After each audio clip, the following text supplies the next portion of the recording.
একজন পিত্ত পাথরের জটিল রোগীকে উপস্থাপন করব, যার পাথরের সাইজ ছিল 29.1 mm।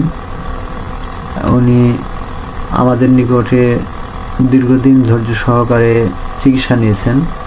আল্লাহর রহমতে উনি এখন বিনা অপারেশনেই পাথর মুক্ত হয়েছেন। হ্যাঁ, তো ডাক্তার অপারেশন করার জন্য বলেছিলেন। আল্লাহর অশেষ রহমতে আমাদের কাছে বিনা অপারেশনেই আপনার সে পাথর রিমুভ হয়েছে, পরীক্ষায় সেটা দেখা গেছে।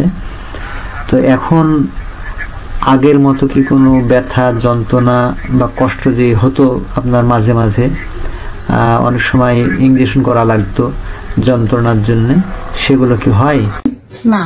হ্যাঁ, তা আপনার আমার কাছে যে ওষুধ খাইছেন, তারপরে যে পরীক্ষা হয়েছে, পরীক্ষাতে যে দেখাইছে যে নরমাল স্টাডি দেখাইছে, মানে আপনি কয়েকটা পরীক্ষা করেছিলেন তাই না? জি, 4 বার পরীক্ষা করে। হ্যাঁ, তো শেষের পরীক্ষাতে আপনি তো দেখেছেন, তাতে দেখে কি বলেছে? পাথর আছে বলেছে না নেই বলেছে? নেই বলে।